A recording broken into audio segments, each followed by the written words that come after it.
योगेन चित्तस्य पदेन वाचां मलं शरीरस्य च वैद्यकेन योपाकरोत् तं प्रवरं मुनीनां पतञ्जलिं प्राञ्जलिरानतोऽस्मि. Good morning and good evening. Welcome back to our Patanjali Yoga Sutra discussion series. So today it's lesson 12. We took the first 4 lessons as introduction, and then we covered up to verse 17 in the previous session. Why I'm giving all this background today is going to be our final session of this year. Then we will resume in January. The reason is next 2 weeks, we are organizing one of the largest online event covering different dimensions of spirituality. It is known as United Consciousness 2021 Global Conclave. So it's my humble request that all of you should register for that event. There are so many programs, you can pick and choose what to attend. It's a free registration. And it's my humble request that you share this link and extend this invite your families and friends. That would be a great support. The good news is that last week, the government of India has officially approved this as a global event to be promoted. They have reached out to all the embassies around the world, requesting them to promote. So that's a big recognition. You have the spiritual masters from almost all the traditions are coming and talking. This includes the famous Swami Sarvapriyananda, the global head of Swami Chinmaya Mission, head of Paramartha Niketan, different lineage people are going to come and share their knowledge. So please join. This is going to be very interesting. I will post all the information immediately after this class today. So because of that, we cannot meet next 2 weeks, and the last week is Christmas, so we don't want to bother you with a class. So January we can resume. So today we will cover up to verse 20, and then January we can resume. It was an interesting study of Yoga Sutra so far. We were very systematic. All the materials have been provided to you. So if you go back and reflect on those, it won't be that difficult to follow the upcoming verses because we covered the most difficult topics already.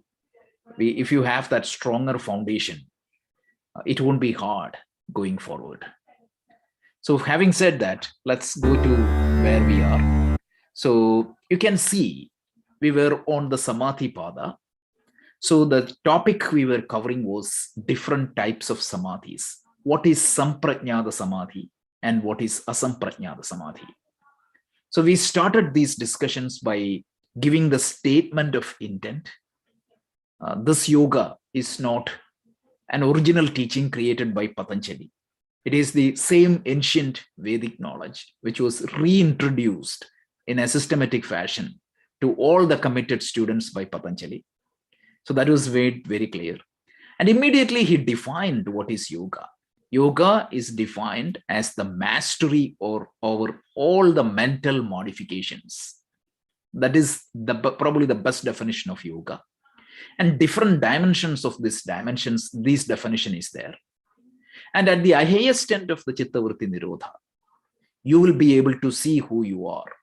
Tada drishtuhu swarupe avasthana. And at the lower end of the mental control, you will completely miss your identity and you always identify with the mental modifications. Having said that, we talked about the 5 types of mental modifications one need to master. We talked about pramana, viparyaya, vikalpa, nidra, smrtayaha, if you remember that. So we talked about that. And then the natural topic is, how do you gain control over these mental modifications? We found 2 means. One is called Abhyasa, other one is called Vairagya. Exactly like what Krishna said in the Bhagavad Gita. These are the two means prescribed by the Patanjali. Abhyasa means consistent effort to gain control over the mind. And what is that effort? In the context of Patanjali Yoga Sutra, that abhyasa is the Ashtanga Yoga. Yama, Niyama, Asana, Pranayama, Pratyahara, Dharana, Dhyana, Samadhi. And you have to do that for consistently for a sufficient period of time with faith and commitment. And that is going to help you to practice. On the other side, you wanted to gain vairagya also, viragasya bhava. So that is what we covered in the last week. So vairagya, we talked about the different 4 levels of vairagya. At the ultimate stage, vairagya means you can understand. Suppose something is not good for you, you don't have the binding desires. Gaining control over the binding desires is vairagya. So the ultimate stage of vairagya, we talked about para vairagya and apara vairagya. So apara vairagya, the ultimate stage is called vashikara vairagya. Vashikara vairagya means you don't have binding desires on anything. Only problem is that even though you reach out to this vashikara vairagya, still these latent tendencies will be lying there. And that will be removed only by knowing the Purusha or getting the self-realization. So that's what verse 16 was talking. And then we talked about, so these Samadhi with Abhyasa and Vairagya, you can reach the stage of Samadhi. And that Samadhi can be broadly classified into 2 levels. One is called Samprajnada Samadhi and the other one is called Asamprajnada Samadhi. These are the 2 levels of Samadhi we talked. The Samprajnada Samadhi means you need to have, you will be able to still your fluctuations of the mind, but you need an object of meditation. Without an object of meditation, you cannot still the mind. So Samprajnada Samadhi means you need a support, an alambana to stay in that Samadhi. And depending upon your evolutionary progress, it is divided into 4. If you remember, we talked about 4 types of Samprajnada Samadhi. It is known as Savikalpa, Savichara, Sananda, Sa Asmita. Savikalpa Samadhi means your object of your meditation is a physical form or something that you can hear, touch, smell with a physical sense organ. That is the Savikalpa Samadhi, Savitarka Samadhi, sorry. So it could be an image of Lord Shiva, or it could be a focusing on your breathing, or it could be a mantra that you hear. So that is the Savitarka Samadhi. Once you gain that mastery, Savitarka Samadhi means when you will be able to absorb into that object of meditation for a sufficient period of time without much disturbance. Remember, this is the difference between meditation and Samadhi. When you are in that Samadhi state, you're completely absorbed in that for a sufficient period of time. Your attention will not wander. That means the modification of the mind will be 0, at least for that meditation. But if you haven't reached that Samadhi, you might be meditating on Lord Shiva, but in between your child will pop up, or some tickling sense in your body will pop up. That will happen. So what happens? What is being projected into the screen of your mind get fluctuated. Samadhi means that fluctuation is not there. Where exactly you are focusing, that will stay as it is. Please try to understand that difference. So when you are thinking about Shiva, your mind will have an undisturbed view of that Shiva. But you are meditating on something which is not you. You are something which has a physical form or a physical touch. Or if you are listening a mantra, your mind is registering only that mantra, nothing else but that mantra. So that is type of Samadhi is known as Savitarka Samadhi. Then once you gain mastery over that, you go to Savvichara Samadhi. And what is Savvichara Samadhi? Savvichara Samadhi means you're not meditating upon a physical object. You're not meditating upon Lord Shiva, but you might be meditating upon his grace. His grace is something that you cannot physically visualize. It is a little bit more subtle, but it is there. You know that. You're meditating upon the love. You're meditating upon such emotions, right? Inspiration. All these values you can meditate, which are not physical, which is subtler, but you can feel it. This is what the Savvichara Samadhi. And then once you gain sufficient mastery of Savvichara Samadhi, you go to Sananda Samadhi. Sananda Samadhi means when your mind is quiet, naturally you feel happy, little bit bliss. This is not the ultimate contentment you are getting, but when the mind is quiet, naturally you feel happy. You are meditating upon that experience, nothing but that experience. So you try to quieten your mind through the progressive muscle relaxation or whatever meditation you do. Then you do a concentration meditation, keep the mind still. And when the mind is still, you shift your attention of your meditation from the form of Lord Shiva to that happiness you experience. This is the Sananda Samadhi. And once you gain more mastery up to Sananda Samadhi, you can jump into Asmita Samadhi. And Asmita Samadhi means you are going even further down. You are trying to meditate upon the meditator. Meditation on the meditator. Who am I? So I'm meditating upon the Purusha or the consciousness. I never realized my identity, but I'm trying to see Purusha as it is. So it's a reflection of the Purusha in my mind, and this Samadhi is known as Sa Asmita Samadhi. But all these four Samadhis share a common aspect. What is that? All of them requires an object of meditation. And this is known as Samprajnata Samadhi. So this is a quick 5 minutes recap of what we covered in the last class and the classes before that. Any question or comments? Otherwise, we can go to the next sutra. Today, we are going to cover 3 sutras. 18, 19, and 20. Sorry, it's 18, not 19. Okay, so let's start. Let's start with verse 18. Virama pratyayabhyasapurvah sanskara jeshunyah.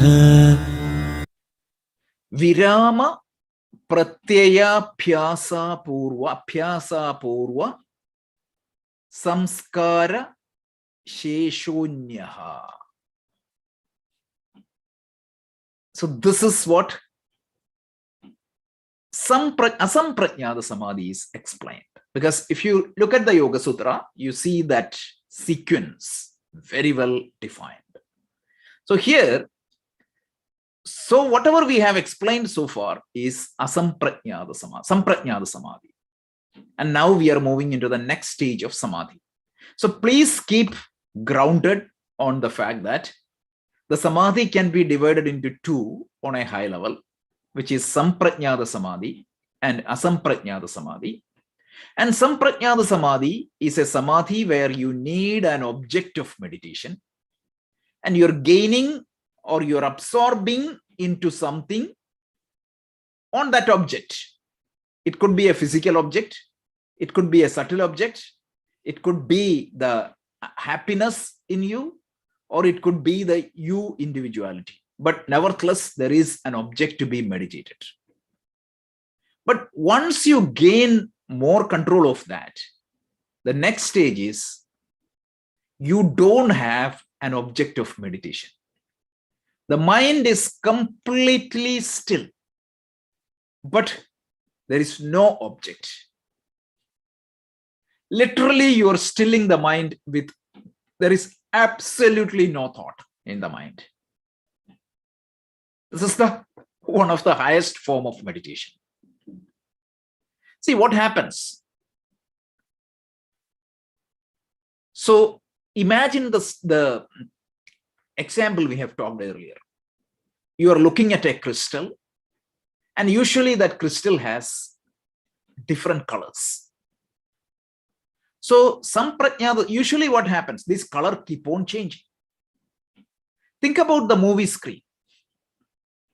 What you are seeing is what is projected on the movie screen.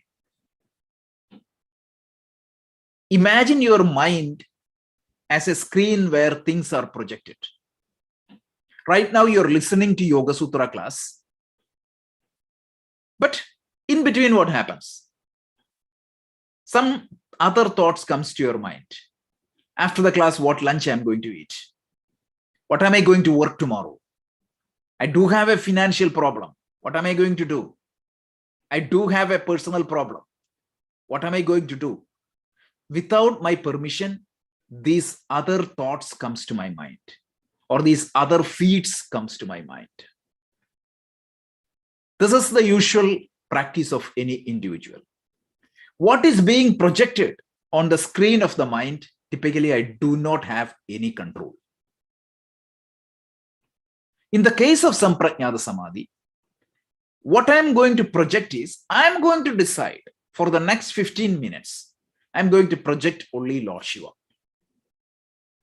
So when I try to do that, I put Lord Shiva's picture in the screen of my mind and I'm trying to see it. This is the initial stages of the meditation.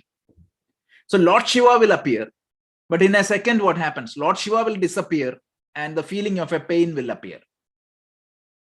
Or Lord Shiva will disappear and my lunch will appear. When I realize that what I'm going to do, this is the usual meditation. I try to push the thought of the lunch and bring the Shiva back. I keep it there. And in between, what is going to happen? The Shiva disappears and the child will come. The moment I realize the child came, I push the child I brought and put the Shiva again. This is what the usual meditation. And that meditation turn into a Samadhi. And when the meditation turn into a Samadhi, what is going to happen? The Shiva will stay for a sufficient period of time, that 15 minutes. That stage, I can say that I reached Samprajñāta Samadhi. But the moment I take my attention from Lord Shiva, what thoughts comes there, I have zero control. This is the problem with Samprajñāta Samadhi. And then once I move ahead, I don't need a physical form for me to focus my attention.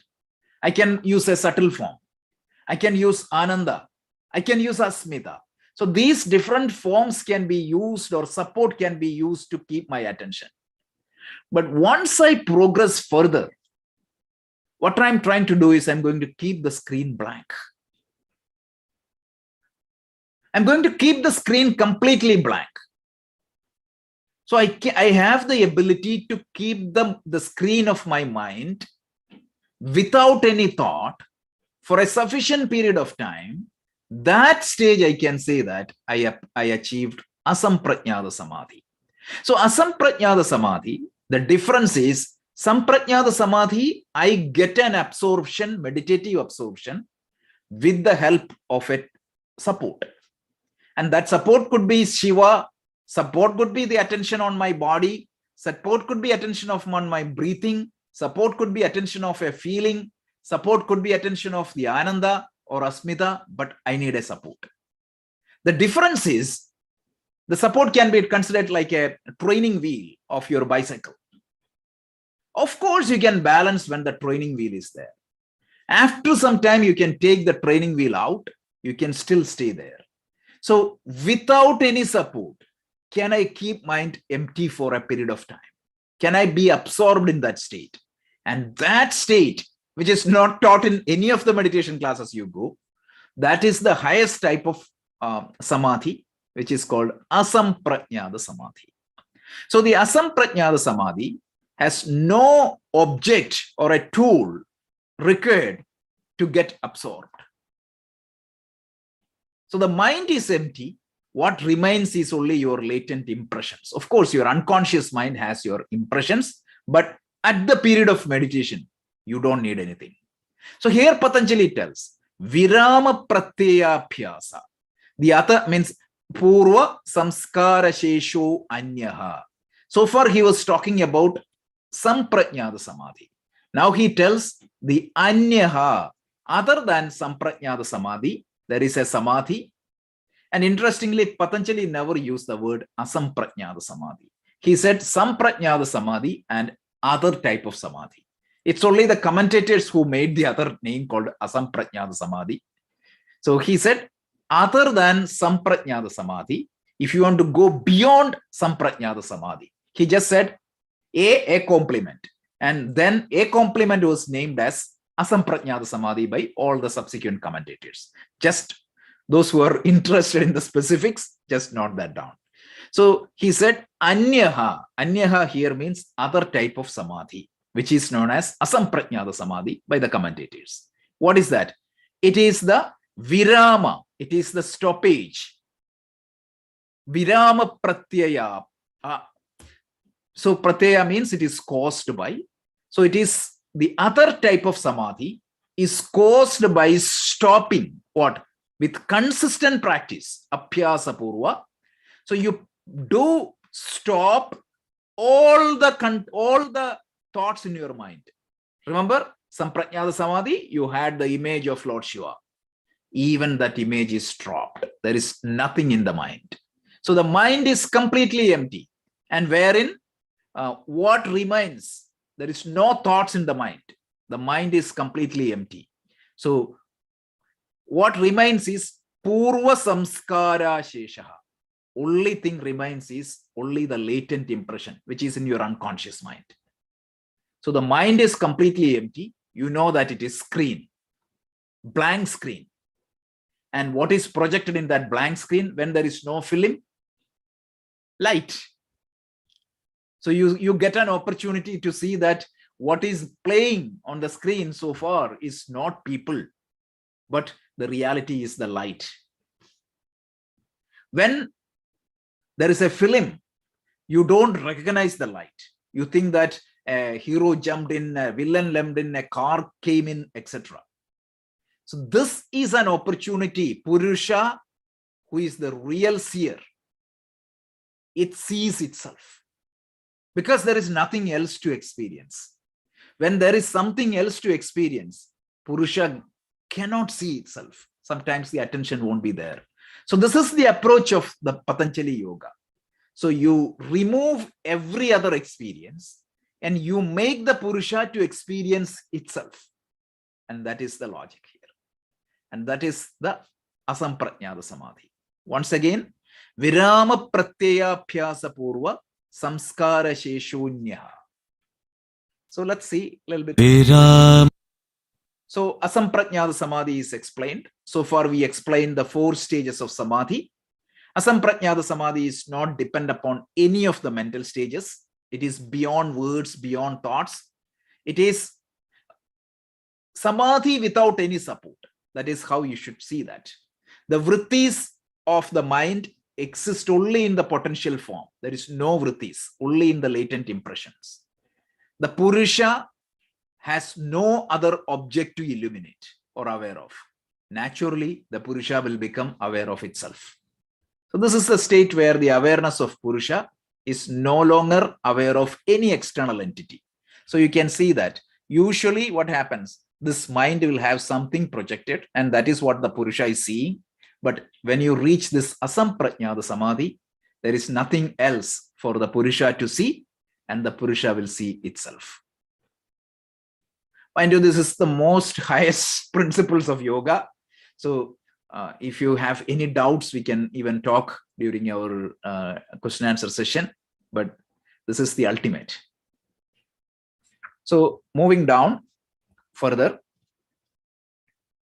So meditative absorption without any subject of objects. The samskaras, which are the deep impression, are in the latent form.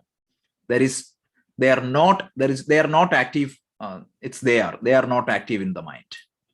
So the whole concept here is when there is no object for Purusha to get aware, Purusha do not have any alternative but to recognize itself, who I am.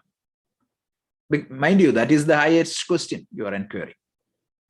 So any of the meditation classes you go, they don't even talk about these type of things because this is the highest form of Samadhi. So once again, a quick recap.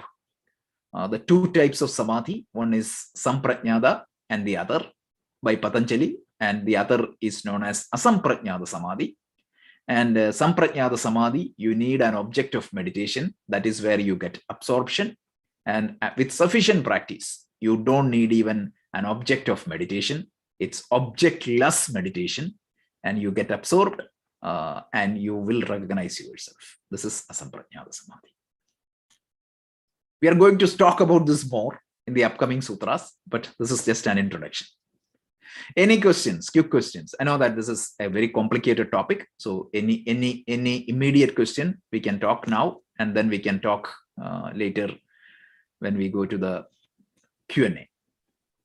So Rajesh, when we say Swami Vivekananda was in Samadhi, would that be Asampragnat or? Oh yeah, no, he was very well known. He has gone to this Asamprajnata Samadhi multiple times. Vivekananda was, in the modern times, he was the non-meditator. He can go for hours, days.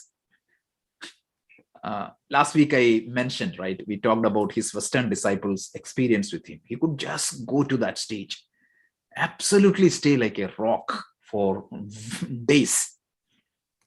So there are saints who have achieved this. Multiple. Even now, when you go to Rishikesh and all, like not the apparent, there are people who has done this. So I talked about a commentator of Yoga Sutra, whose name is Swami Hariharananda Aranya. He was known for these type of meditative experiences. He used to stay in a cave for 20 years. He never came out. Can you imagine? So this is documented history. So there is a lot of people. Now, having said that, right? So the samadhis are two levels. One is initially you go to Samprajnata Samadhi, and then you get into Asamprajnata Samadhi. Samprajnata Samadhi also has 4 levels. So once you get that clarity, it is very easy, right? Samprajnata, Asamprajnata. Samprajnata has 4 levels. 4 levels means what exactly is the object you are using as the support, it varies.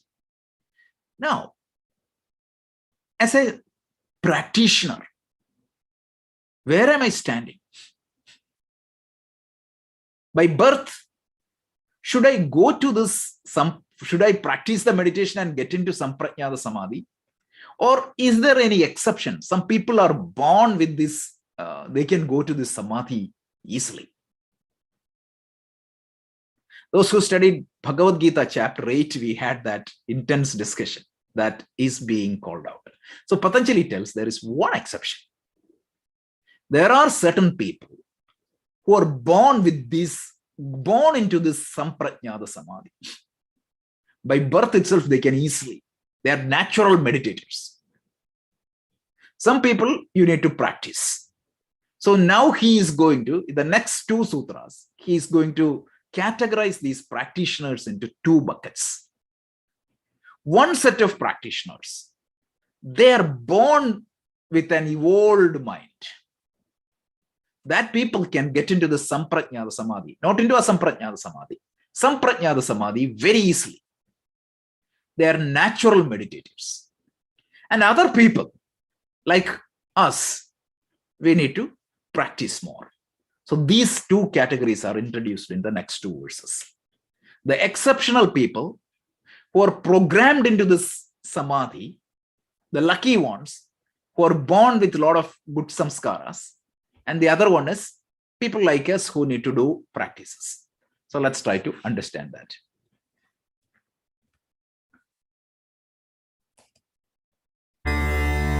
Bhava pratyayo videha prakritilayanam. So the first category of people are known as Bhava Pratyaya.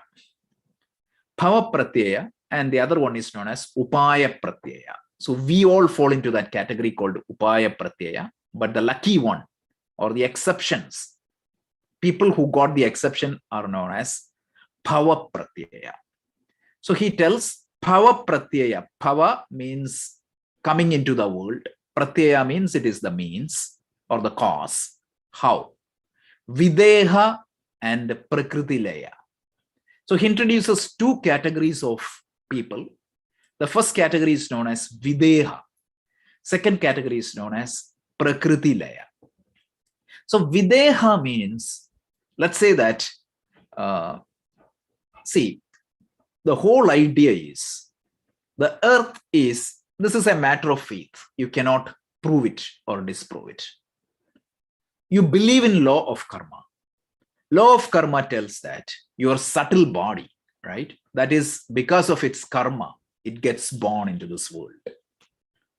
So videha means sometimes if you do a lot of good karma, you will be born in a different plane of existence. In Purana, you can call them as celestials or the devas or such people. So if you have done enough good karma, you might be born in another plane of existence with a higher privilege. Like devas means they are in a different world, they have different privileges, etc.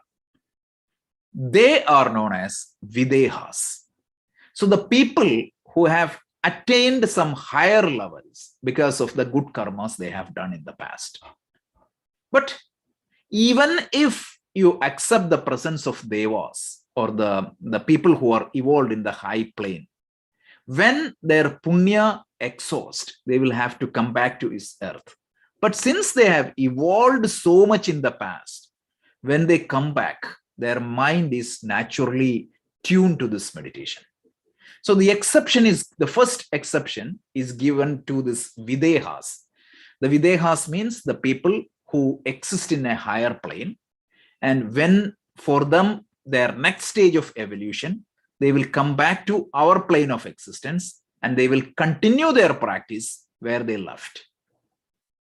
So that is point number one. The second category of the people are known as Prakriti Laya. So the videhas, you can say that they have attained a little bit more advanced level of practice during their previous life. Prakriti Laya means the one who has merged into Prakriti. So some people, during their last life, what happens? They have evolved so much, but they could not reach that final destination. Such people will come back to this earth again, and they will start their practice without much difficulty. So those are known as Prakriti Laya. So there are two categories. One is the people who has elevated into a higher, they are born as a higher being in another plane of existence. They continue to exist. When they come back, they are already evolved. So they will have that state of Samprajnata Samadhi. And the other type of people who has already evolved in their previous birth, but they could not achieve that final state, they will come back and continue the practice. You can see in the modern world such example. Ramana Maharshi, he didn't do any studies, but when he was born, he was a natural practitioner. He used to meditate for hours.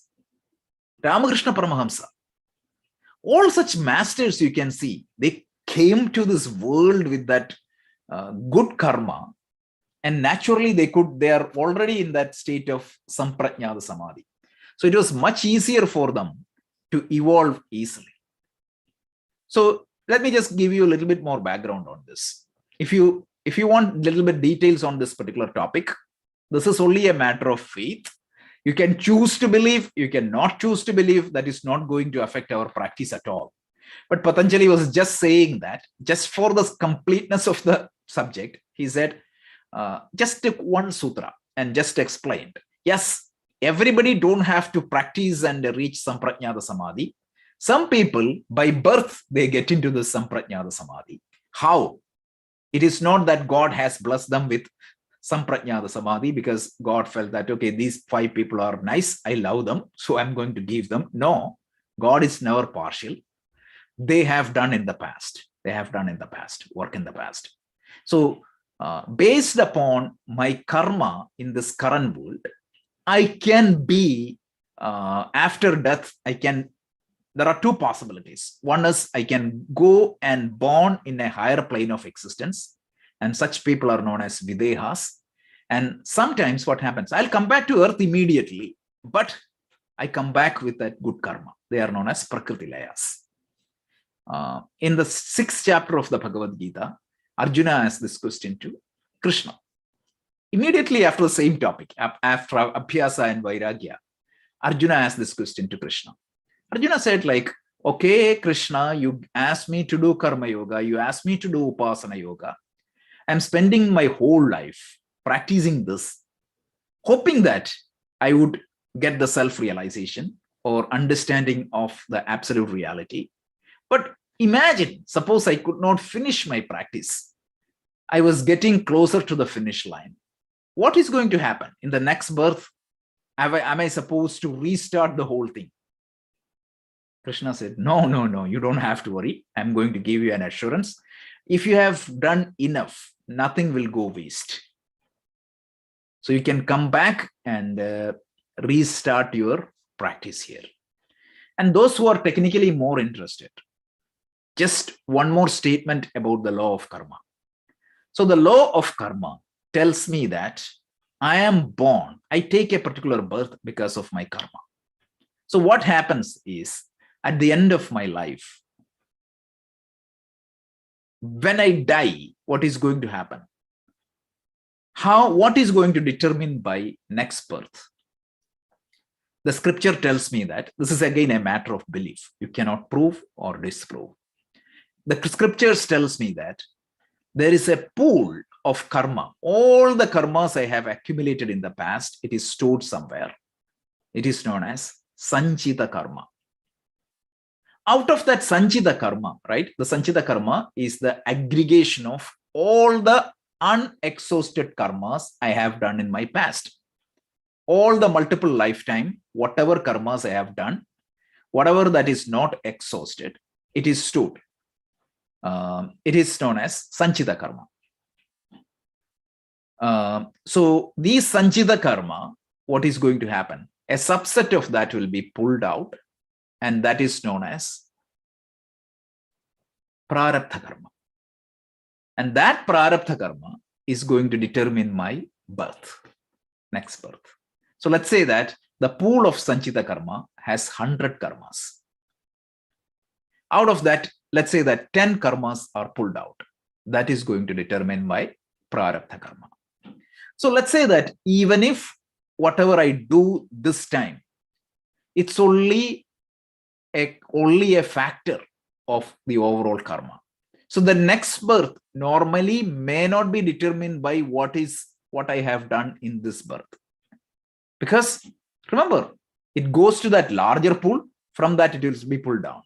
But what Krishna is giving us assurance is that if you have done sufficient practice, if you have done a dedicated life, the karmas of the next birth will be skewed.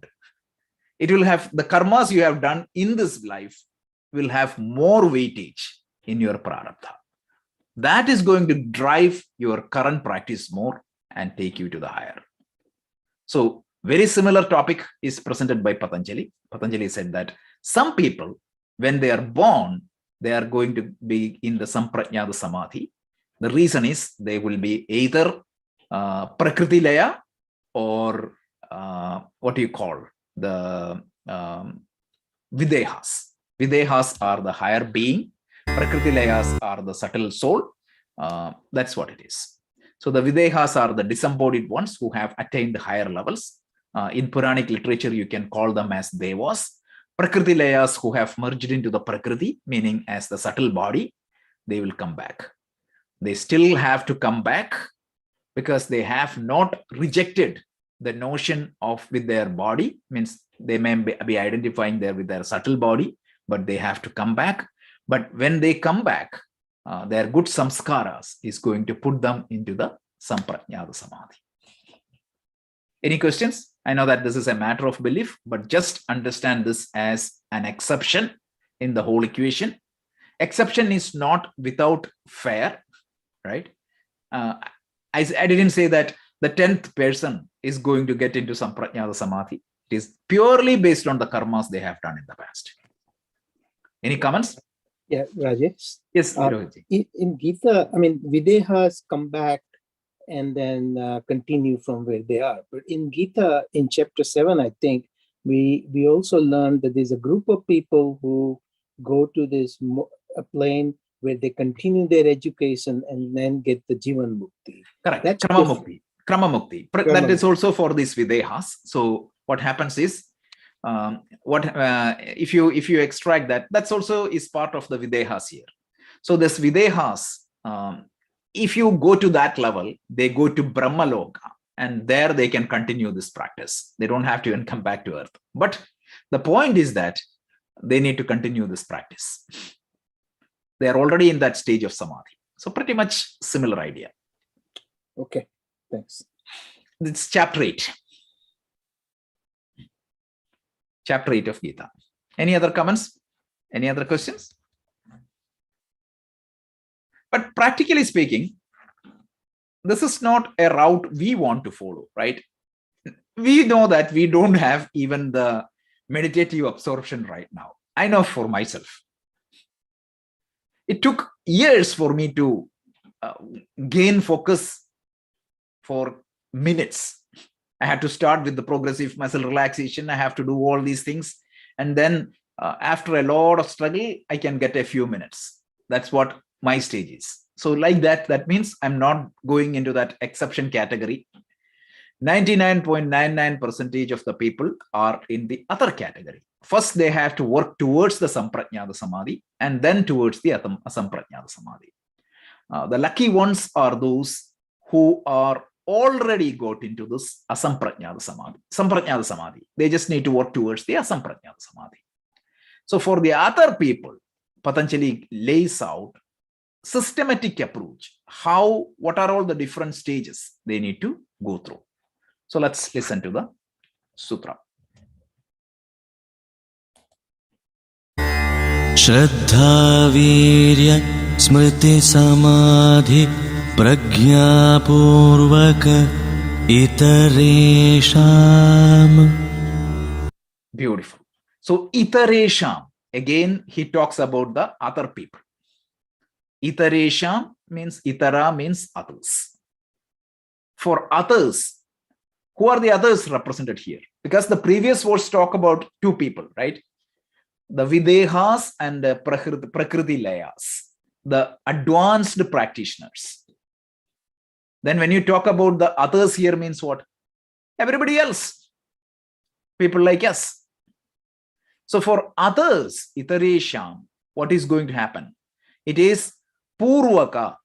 So Purvaka means their evolution is going to be in the following order.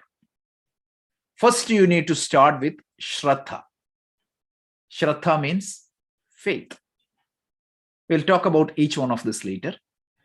And with Virya, Virya means vigor. Then Smriti, memory. We will talk each one of this and talk about their understanding. And that will lead to Samadhi, meditative absorption. And finally, from Samadhi, how do you know the Purusha? It is by the knowledge. So for other people, what they have to do is, in their current state, they have an uncontrolled mind and they have an impure mind. Such people have to start their practice. How do they start their practice? With faith, with vigor, with memory or the mindfulness, or always keep the path in the mind. Their mind has to have always that teaching. You have to follow this Ashtanga Yoga. You have to follow this Yama, Niyama, Asana, Pranayama, Pratyahara, Dharana, Samadhi, a clear understanding, and that has to be kept always in the memory. So, see, the practice of Ashtanga Yoga has to be taken by such people with faith, with vigor, always keep this in practice in the memory, and they reach to this Samadhi. How? First, they reach to the Samprajnata Samadhi, and from there, they reach to the Asamprajnata Samadhi, one by one. And once you reach the Asamprajnata Samadhi, you try to know the Purusha, that there is no substitution for knowledge. You try to understand who I am. And once you gain that, you get to the highest form of Samadhi. Beautifully laid out path, right? So a practice is already given. And what that practice is, it is the Ashtanga Yoga practice. How do one take the Ashtanga Yoga practice? It is first with faith, Second one is with Virya. Third is with memory. And that will take you to the different levels of Samadhi. Savikalpa, Savvichara, Sananda, Asmita. All that is put known as Samprajnata Samadhi. And from there, you go to the Asamprajnata Samadhi. And once you gain into the Asamprajnata Samadhi, understand who you are. That is the whole path. So this is the fivefold systematic approach to the Samadhi. So let's try to understand each one of them a little bit more. So the first one is called Shraddha. Shraddha means when I practice this Ashtanga Yoga, right? It gives you the clarity. It tells you the clarity of the mind to pursue the goal of yoga. Without that faith, you cannot do that. Mind you, when you start the mind meditation initially, oh my God, it is so difficult. I remember I found it difficult to concentrate 20 seconds. This was my first meditation experience. I'll tell you.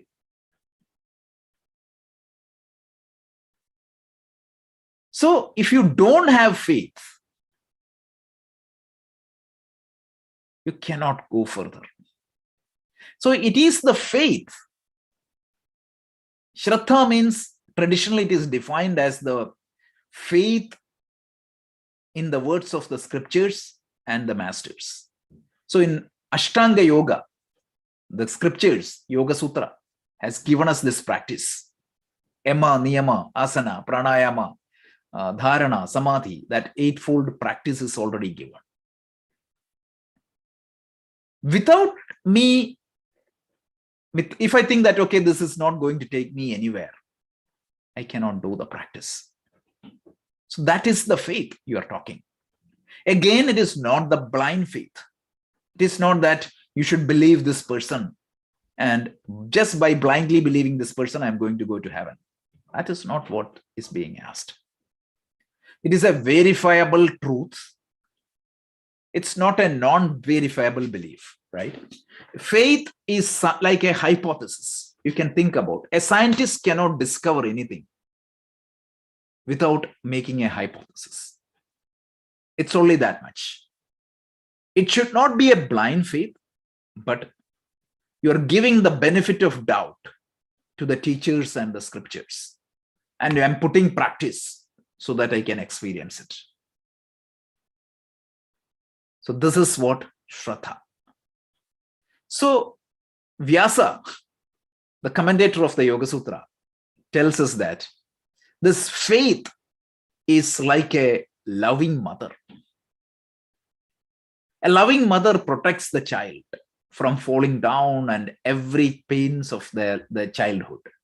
Like that, this faith is going to help a yogi to get grow. Just like a mother supports a child's growth, the faith supports the yogi's growth. So very important that you have this faith. A faith born of understanding. It's not a blind faith, because the blind faith is never ever encouraged in the Vedanta yoga traditions at all. So that's faith. Second one is Virya. Virya means I do have faith, but I don't have any strength. Virya means it is the energy and the strength to pursue this path of yoga. It is the conviction. It will tell, I can do it. I will do it. I have to do it. Otherwise, morning when you are about to start your practice, it is the willpower. I can say that. See, let's say that if you put a goal to cover all the 3 rings of your watch, if you have that willpower, you make it happen. If you have a goal of 5 minutes meditation every day, you will make it happen. So without this Virya, somebody's practice will not be consistent and regular. So this skill you have to develop. So the first one is the faith. Second one is Virya. So Virya is the energy and strength and the will to pursue this practice, which is 8 limbs of the yoga. The third one is memory, Smriti. Smriti means it is the memory of the scriptural instructions that gives the mindfulness and make you aware of the goals of the yoga. Imagine that I have the faith and Virya, but if I don't know what is to be done, I cannot practice. So this Smriti is the remembrance of the scriptural instructions. What is Yama? What is Niyama? How do I practice asana? What is pranayama? What is pratyahara? What is dharana? Samadhi. So the scriptural study is very important. The same question is asked in the 16th chapter of the Bhagavad Gita. At the end, Arjuna asks, I have a lot of faith, but I don't know what is to be done. Krishna said, no, you have to know. Right? I believe I have complete faith in modern medicine, but I don't know what medication to be followed. I don't know the instructions to be followed.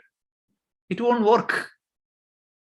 So you need to understand how to work, when to practice, what to practice, how much to practice. All that is given by the scriptures. So that is Smriti, the third item. The fourth thing is meditative absorptions, Samathi. So initially, you start with the absorption of an object. It refers to the Samprajñāta Samadhi. And finally, you move into a Samprajñāta Samadhi. So that is a checkpoint. And finally, once you reach the Samadhi, especially the Samprajñāta Samadhi, you need to have that knowledge. You need to have that discrimination. Discrimination is not in a negative connotation. It is the discrimination between you versus the matter. Purusha versus Prakriti. Who am I and what I have? This is what, this is the knowledge. So without that knowledge, one cannot gain the highest. So this is the 5-fold systematic approach towards the Samadhi. First thing is you have to have the faith. Second one is you have to have the Virya. The third one is you have to have the Smriti. Fourth one is Samadhi. It will retake you to Samadhi. And once you have the Samadhi, you have to have the knowledge. So Shraddha, Virya, Smriti, Samadhi, Prajna. These are the 5 items. So we covered 3 verses today. So let's listen to those 3 verses and have a quick recap, and then we can go to the Q&A.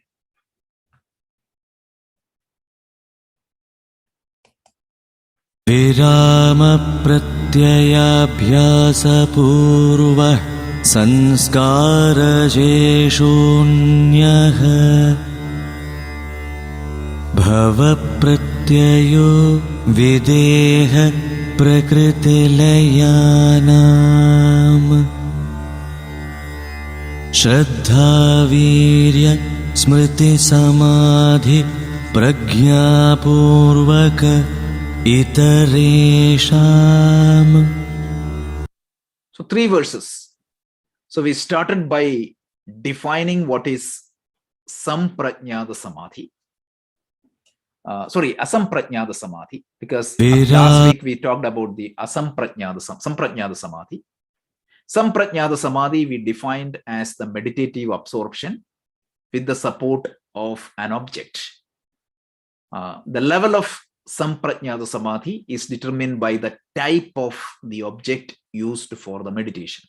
It could be a physical object, it could be a subtle object, it could be the bliss in my mind or the ananda in my mind. And finally, Asmita. Here, mind you, I'm using the word bliss purposefully. The ultimate ananda is not bliss. This means the happiness as an experience. Last one is I'm meditating on the Purusha. So these are the 4 levels of Samprajnata Samadhi. The other type of Samadhi is defined in this verse. Patanjali didn't use the word Asamprajnata, but the commentators used. And the Asamprajnata Samadhi is the Samadhi without the support of any object. That is Asamprajnata Samadhi. And this Asamprajnata Samadhi is said that won't be anything in your mind.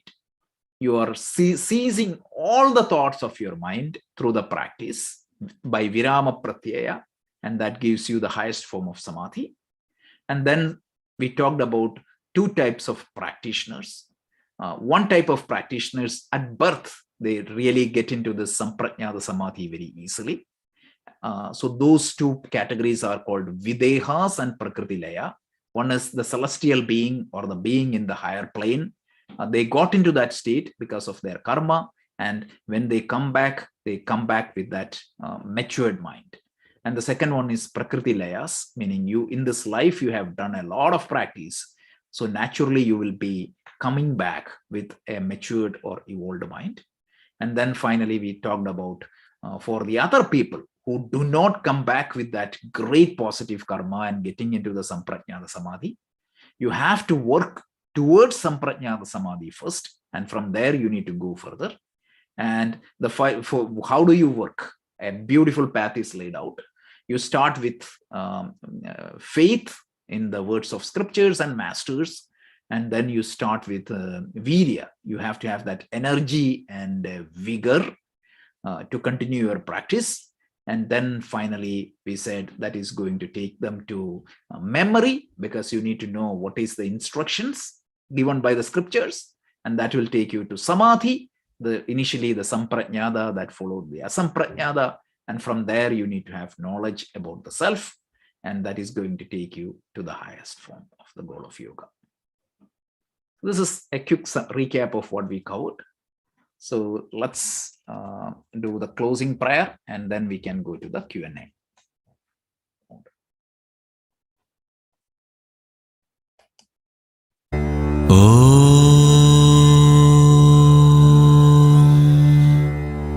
Purnamada Purnamidam Purnat Purnamudachyate Purnasya Purnamadaya Purnamevavashishyate.